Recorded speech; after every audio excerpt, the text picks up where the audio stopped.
Récemment, j'ai donc acheté tout plein de livres, il est grand temps que je vous les présente. D'ailleurs, plus j'attends, plus il y en a, c'est un petit peu la folie. Les premiers que je vais vous présenter sont en anglais. J'achète en anglais sur un site qui s'appelle Book Depository. C'est un site que j'aime beaucoup parce que il y a plein de promos, il y a plein de choix dans les éditions, et puis les frais de port sont gratuits. Et comme j'achète déjà beaucoup chez mes libraires, j'ai pas vraiment de culpabilité à commander quelques livres. Alors on y va. Le premier livre qui a rejoint mon panier sur Book Depository, c'est celui-là. Alors je ne vous ferai pas l'affront de prononcer les titres en anglais, ni les auteurs d'ailleurs, par respect pour vos petites oreilles, mais aussi par respect pour les auteurs. Je pense qu'ils me remercieront. Donc celui-là, en fait, c'est le deuxième tome d'une saga que j'ai commencé, enfin d'une saga, c'est une duologie que j'ai commencé l'année dernière, ou en début d'année. Voilà le premier tome.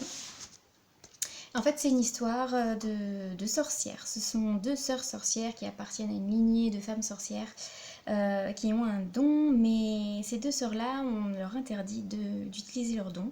On leur explique aussi qu'elles n'ont pas le droit de tomber amoureuses. Enfin bref, il y a plein de choses. Il y a plein de mystères, il y a plein d'interdits, et les deux sœurs vont essayer de...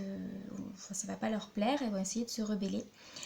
Et puis il va commencer à y avoir toute une histoire. Alors j'ai beaucoup aimé ce premier tome. J'ai trouvé que la façon dont la magie était représentée était super intéressante, hyper originale. J'ai aussi adoré que ça se passe au Monténégro. C'est un livre qui se passe au Monténégro, je connaissais pas du tout ce pays. J'ai dû aller d'ailleurs chercher un petit peu sur Google, voir à quoi ça ressemblait. Et j'ai trouvé ça super intéressant, c'est super beau en fait comme pays. Et donc voilà le tome 2. Je redoute un petit peu la lecture du tome 2 parce qu'elle a de très mauvais avis sur internet. Apparemment, ce serait pas une très bonne fin. Mais bon, moi j'ai envie de me faire ma propre idée. En plus, ce sera pas vraiment une. Ce sera pas très long à lire, donc voilà. Donc je redoute un peu, mais j'ai quand même hâte de le lire.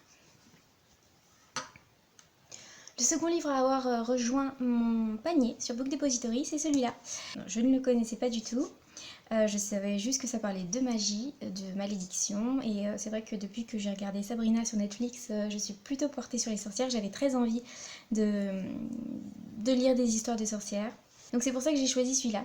Je sais pas trop, j'ai pas lu trop d'avis, j'ai pas lu trop de critiques dessus. Je viens d'apprendre, j'ai appris aujourd'hui qu'il sortait en français aux éditions Rajo.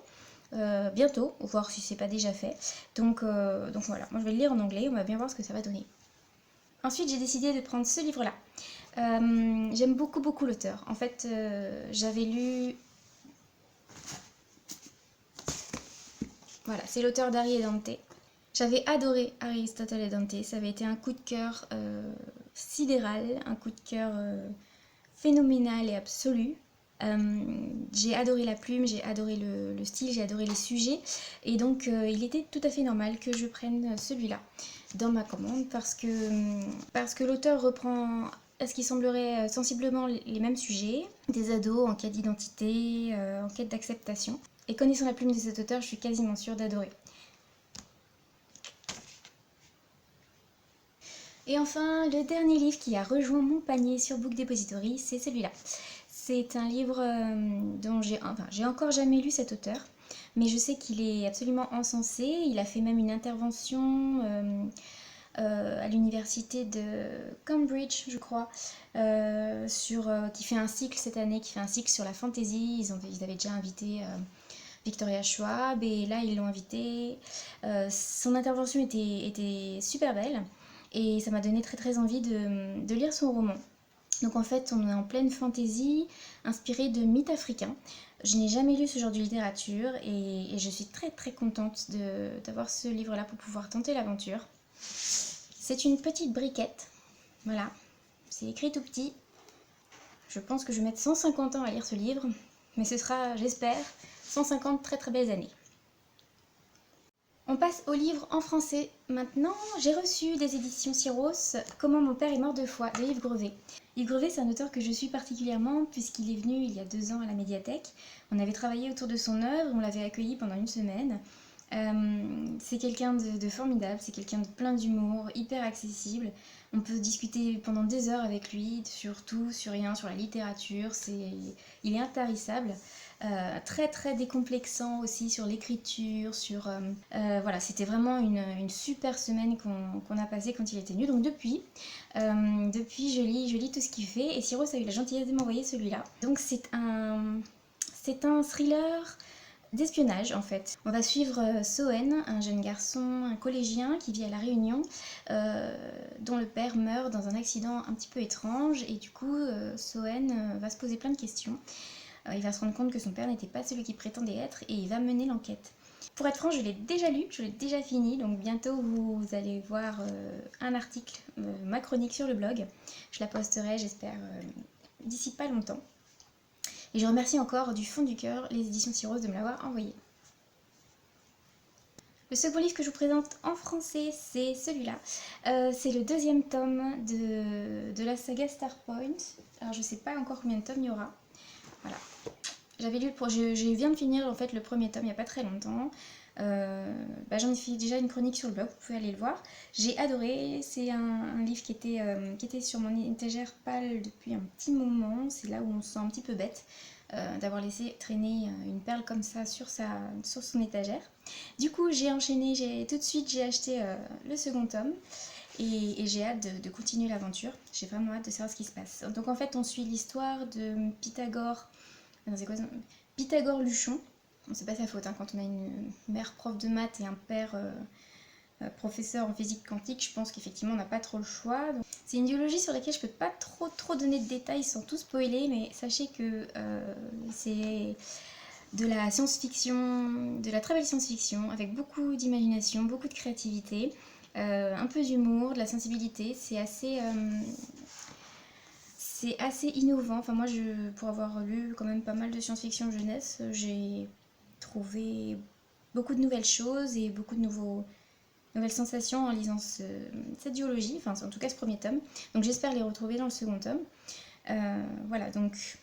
Et maintenant, sous vos yeux ébahis, mesdames et messieurs, nous allons ouvrir les 2 paquets que j'ai reçus aujourd'hui. Donc c'est tout frais, c'est tout beau, c'est sur Book Depository, donc ça doit être en anglais. C'est en anglais d'ailleurs, il n'y a pas de doute.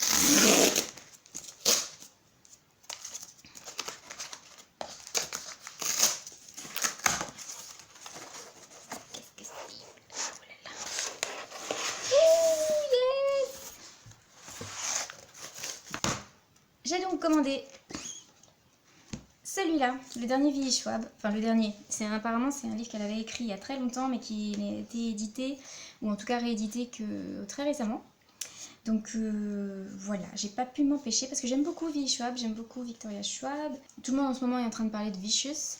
Moi je me suis rendu compte que je l'avais lu il y a genre 2 ans et que j'avais beaucoup aimé. J'avais pas compris à l'époque que c'était, enfin je savais pas du tout que c'était un premier tome d'une série, je sais pas si ce sera une saga, une duologie, je sais pas. Mais voilà, donc j'avais trouvé le point de vue hyper intéressant. Et du coup, depuis ce moment-là, j'achète régulièrement ces bouquins. Et je suis rarement, voire jamais déçue. Voilà. Donc moi, c'est une auteure que j'aime beaucoup et que je suis de très près. Avec Book Depository, on a toujours aussi un petit marque-page. Celui-là est très mignon. Il y a eu toute une série sur Alice que j'ai adoré. J'en ai 35 000 exemplaires. Ouais, bien, j'en ai là d'ailleurs. Tac. On a aussi des à colorier, ça c'est rigolo. Non, je commande pas trop sur Book Depository. Arrêtez. Second.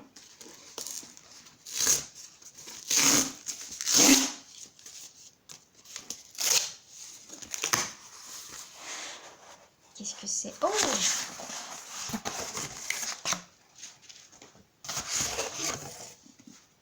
Tadam! Alors quand je vous disais que j'étais dans mon moment, enfin dans ma période sorcière, c'est pas juste un euphémisme. Non, c'est un euphémisme. C'est un euphémisme.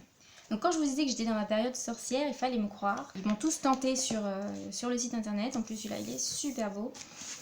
Il est super beau, je suis trop contente. Toujours hardback, moi j'adore le hardback.